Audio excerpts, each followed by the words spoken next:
Welcome to Our Appalachia. My name is Phil Conn. I'm your host for this series, and today we want you to visit with us Frank Hinton and Son. Over the years, Frank Hinton and Son has been a grocery store, a general merchandise store, a post office, a feed mill, a wide variety of things, as you'll soon see. So come with us as we walk through the various aspects of this family business, which has had a tremendous influence among the farm community in Fleming County, Kentucky.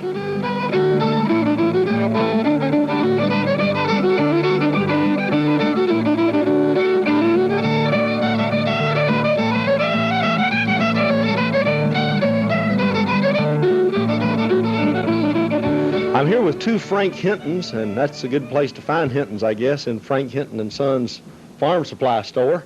Really good to be here with you today. And I'd like for you, Mr. Hinton, to tell us a little bit about how the store originated and how it first came into Hinton hands years ago. Well, we came down here in 1918 from Goddard, Kentucky, and which is a short ways from here. 1922, I believe it was, and have been here ever since. Right. Now, I understand that you bought the store from your father, who was a Frank Hinton, but before that, his uncle owned the place? Oscar Hinton and Sons. Oscar Hinton and his 4 sons. Right. I see. So actually, someone in your clan has pretty much had this place for 80 years or more. 80 years, that's right. Is the building here one of the original buildings, or do you have an assortment of different buildings in the complex? No, this is the main building, and then we've had 3 other warehouses right outside. I guess, Bud, when people see the sign Frank Hinton and Son, they think you're the son. You're actually the grandson, I understand. That's correct. And although your name is Frank, you go by Bud, I guess, to keep people from being confused. There is quite a bit of confusion about who you're talking about when you say Frank Hinton. Right. Well, I've found this is a great place to buy seed and fertilizer and fence post and fence wire. I come down here quite often. It's one of the few farm supply establishments that you can find open on Saturday afternoon. How does your dad keep you talked into staying here on Saturday afternoon? Well, sometimes it is a drawback to have to work on Saturday, but that is one of our drawing cards, is that we're one of the few places that are open on Saturday afternoon. Well, many of our customers are. If you're serving the farmer, he has to be served, you know. That's right, especially us weekend farmers. We have to have some help on the weekend. Saturday farmers have to be served too. That's right. Has the store been pretty much a farm supply store and feed mill store from the beginning, or has it been a variety of things? No, it started out just as a grocery or a general store, just small, and we've grown, I'd say. Starting in 1959, we built a feed mill, which is across the bridge there. And then in 1965, we built another feed mill at Ewing, Kentucky. And in 1970, we built another feed mill at Mays Lick, which is in Mason County. Then in 1975, we built one in Flemingsburg, which makes fertilize and bulk fertilize. And it's a bigger, up-to-date store. So you actually have operations all over Fleming County? 3 in Fleming County and 1 in Mason County. I see. That's a complete farm store. What would you say is the bulk of the business of Frank Hinton and Son right now, Bud? Well, the 2 main lines, dollar-wise and volume-wise, are feed and fertilizer. We also sell a lot of seed, but primarily feed, seed, and fertilizer. Right. Now, Mr. Hinton, you tell me you came with your dad sometime in the 40s after you finished a stint with the military. I got out of the Army in 1945, and we called ourselves Frank Hinton and Son. I was the son, and he was the father. And in 1956, he retired, and I bought the business. And then how did you get with the business? Well, I just kind of grown up in it. Been here all along. Right. Since I was big enough to walk over here. Right. You know, Plummer's Landing is not a very big place, but it seems a lot of people in this area know where it is, partly because of this establishment. Have there been other businesses in this area over the years, or has this pretty much been the general store over the years? Well, there were several sawmills, and then just farming is the main. What is the creek that comes by here? Is that a part of Fox Creek, or is that main Fox Creek? That is main Fox Creek. This is the upper end of it. And it flows about 20 miles. I see. Yeah. You know, the name is interesting, Plumber's Landing, and of course there are a lot of plumbers in Fleming County, but has it ever been an actual landing? Was the creek ever used for navigation here, do you know? No, it got its name by being there's a hotel here, and way back when the cattle drove from the mountain section to the market, and they'd always drive their cattle, and they'd rest for 2 or 3 days before they got into the markets, there in Flemingsburg. And the people who owned them or was driving the cattle would stay in the hotel, and the cattle would just range all over the country grazing for 2 or 3 days. I see. So it was a main stop for drovers, cattle drovers, years back. And the hotel, I believe, blew down, and that was the end of that. So. Well, that's interesting history for this area. And they called it Landing the Plumbers Hotel. See? And that started calling it Plumber's Landing. Right.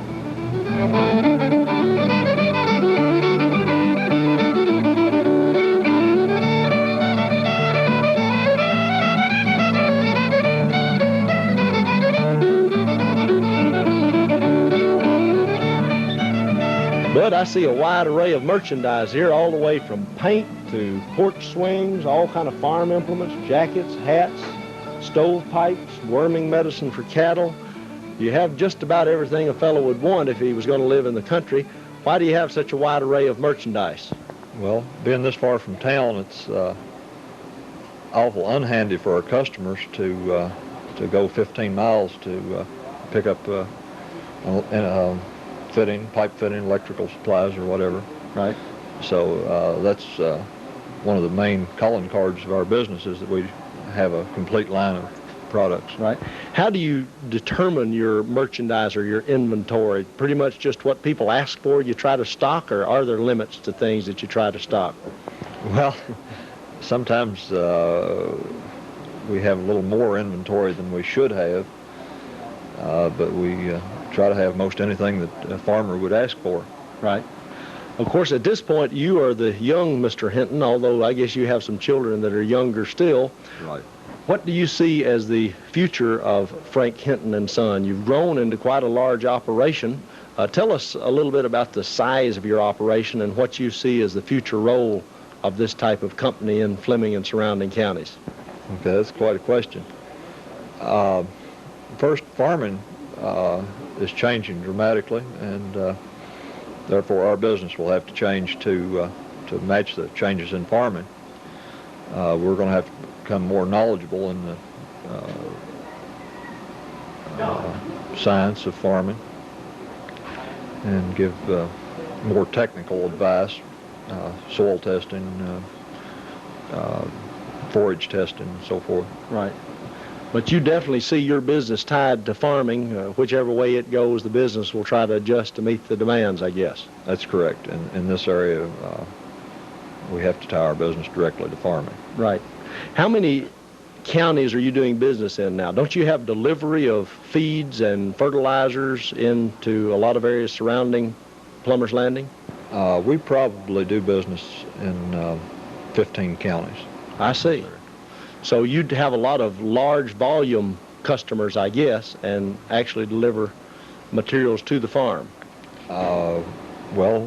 We don't necessarily gear our business to the large customers. We have an awful lot of small customers too, and they're just as important to us as the larger customers. Right. Well, let's look around and take in some of the merchandise you have here. Be all day looking, I'm sure.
Morris Newman. He's the gentleman that sold me quite a bit of wheat and also some vetch seed the other day. I had to use it for cover crops. He really knows a great deal about seed. Mr. Newman, tell us, how did you get involved with Hinton and Son? Well, about 35 years ago, just 18 years old, Frank wanted me to come to work for him. First job I ever had. Now that's Frank Hinton's father. Yeah, That's the grandfather Frank of L. Hinton. right, grandfather of Bud Hinton. Right. Yeah. And never could get away. I've been here ever since. So. And you're related to the Hintons, I understand. Yeah, me and Frank O., the owner now, are first cousins. Mm-hmm.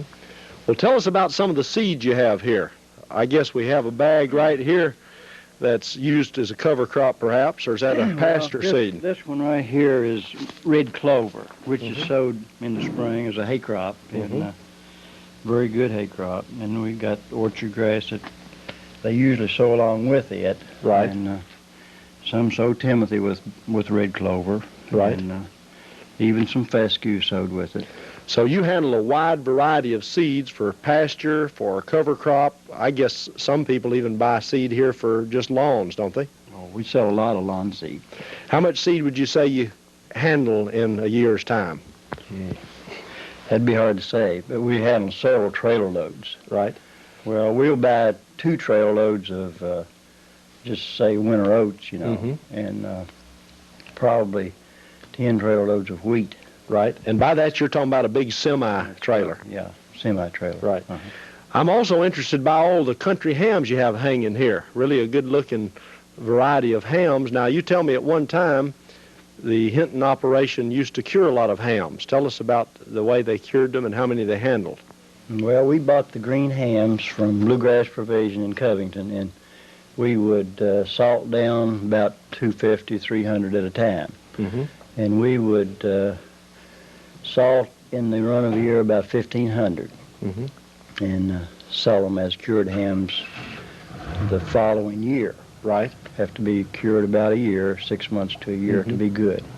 Well, that's really great eating. I guess people in this area really enjoy their country hams right along. Oh, yeah. We ship them to California and Florida, all over the United States. I see. Even yet, we do. Right. Well, thank you very much for showing us around the storage warehouse here.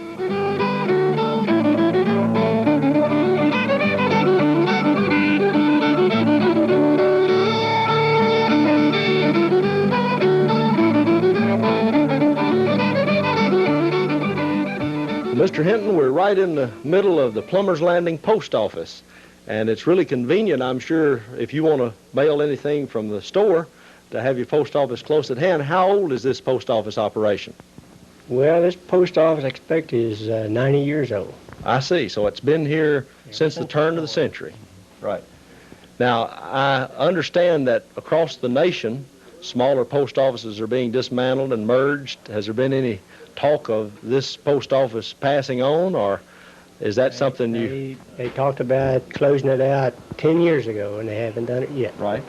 Well, I would imagine, though, that folks living in this area find many uses for a post office close at hand. What are some of your major services that the local people appreciate?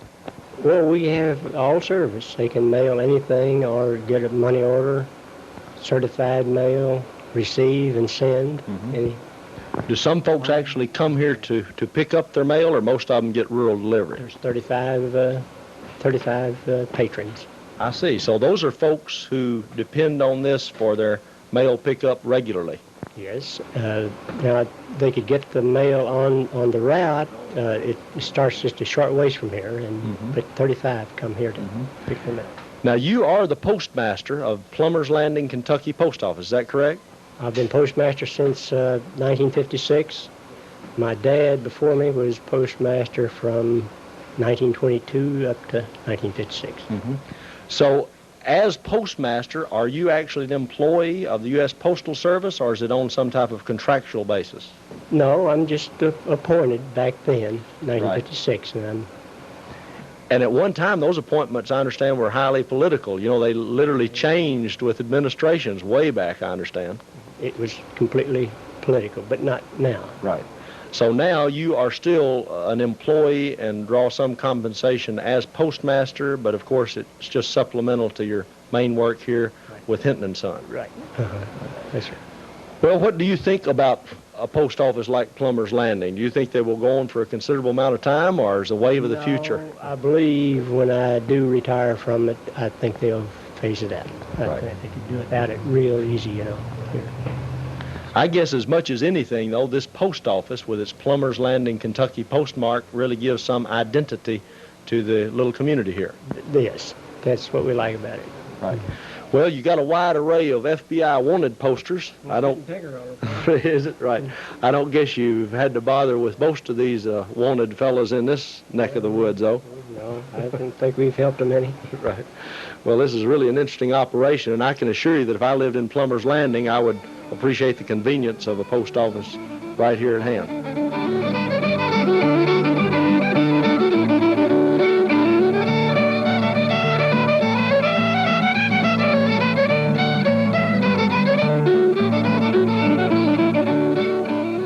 I'm with Bud Hinton, and we've come over to the feed mill. He's going to show us how the mill operates, basically. Bud, you've got a lot of fancy apparatus here. Tell us exactly how the corn comes into the mill and goes through the auger. Okay, we have a holding pit outside for ear corn, which you dump in. The corn comes up an auger, drops by gravity into the hammer mill, and it goes up this pipe from air pressure from a fan down there, and falls then into these mixers behind us, also by gravity, and then you can mix whatever you want in and then sack it out. I see. So in the mixer, a lot of time you'll take corn and put other types of grain in it and mix what other types of minerals? Okay, we can mix vitamins, minerals, molasses, and protein supplements. Okay, and molasses, that's for the purpose of making it sweet for certain type of stock? More palatable. Right. Now, I guess most of your business is to do milling for farmers of their own grain, or do you actually do other types of milling? The biggest part of our business is custom mixing for our customers. We also sell our own mixtures. Right. Primarily we grind and mix for our customers. But you do buy grain from farmers around this area and mix it up and bag it yourself for sale to people who don't bring grain in? That's correct. I see. Well, I guess we're going to watch and listen to the mill run in a minute. We better shut up because I doubt if we're going to get much said while it's grinding. We're about ready to start grinding. Okay, fine.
Bud, I'd like to ask you exactly how a mill works. I understand you have here a screen and hammers.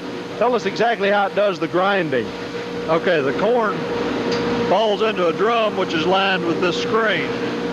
Now within that drum there's another drum with these rods which are attached to these hammers. These hammers turn at 3,600 RPM in a circular motion and force the corn through these holes in the screen. And then any corn that falls through the screen is blown out, and any that doesn't, it will finally be ground again on the next trip around. With that many hammers, though, there's no doubt that any grain will be pulverized pretty quickly, huh? Now, we can grind most anything, and there's different consistencies depending on the type of screen you use. You can use larger holes for coarser ground feed and smaller holes for finer ground feed. I see. Now, some people, of course, want like corn cobs ground right in with the corn, and others want it separated, I understand. That's correct. Most of the corn we grind is ground with the cob, though for hog feed and poultry feed, we prefer to grind it without the cob. As long as we're talking about the different feeds and the animals that prefer them, tell us about some of the feeds you have here and what kind of mixtures of grain they involve. Okay, about 90% of our feed in this area is for cattle, and probably 75% of that is for dairy cattle. In many cases, people will buy their complete ration from us, and in other cases, they'll use their own corn, and we'll mix protein supplements, vitamins, and minerals with that. But now, in addition to cattle, you do carry feed for hogs, rabbits, mules, horses, about everything, I guess. Yes, rabbit feed, goat feed. We sell catfish chow. We sell some feed for wild birds. We sell feed for the geese up on Cave Run Lake. But primarily in this area, dairy feed is our biggest item. I also know that you have a major brand here, Purina. Now, you handle this, I guess, as a retailer for Purina, is that right? That's correct. But a lot of the feed you sell is actually ground here and just sold under your own name. That's right. We custom mix for farmers as well as selling Purina feed complete, already mixed.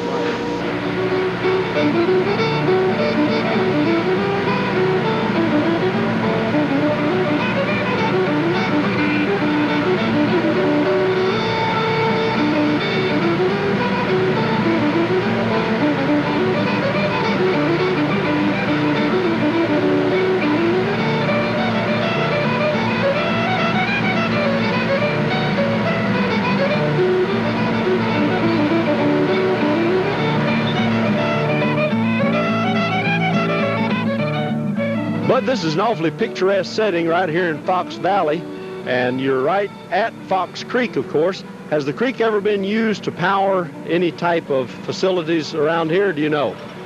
Well, I believe that there was a spoke factory here within sight several years ago that was powered by a water wheel. And a couple of miles down the road at Plumber's Mill, there was a grain mill that was powered by the water. I see. So there's a plumber's mill on Fox Creek as well as Plumber's Landing. That's right. I'm sure it was founded by the same plumber family. Right, on the same creek. Well, does the creek have any practical purpose right now, or is it just a picturesque setting? Well, as far as our business, it's to no advantage. Has it given you any trouble so far as flooding over the years? It frequently gets up across the road, and in my memory, half a dozen times it's been in the store and once here in the mill. I see. Well, right now in the autumn of the year with all these beautiful colors, it certainly does make a nice setting, but I guess if the water is lapping up around your feed bags, you're not too excited. That's right. We'd get our feet wet right where we're standing in certain times of the year. Right. Now, let's see. I guess Fox Creek runs into Licking River? That's correct. So this is a watershed that eventually heads all the way out to the Ohio River down near Cincinnati, I guess. Right. I think this comes out down at Falmouth. Falmouth, and then heads on out to the Ohio River.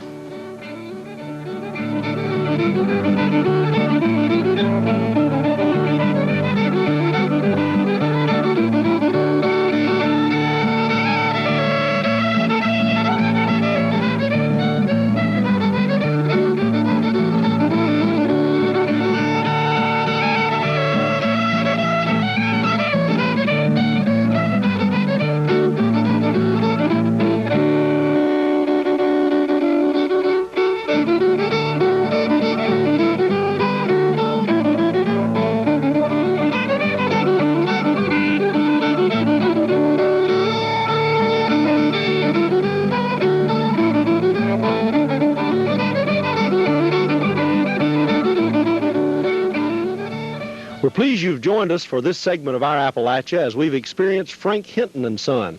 As you have noticed, this is a very unusual business in Fleming County, Kentucky, and we hope you'll join us again as we take up another interesting aspect of our Appalachian heritage and culture.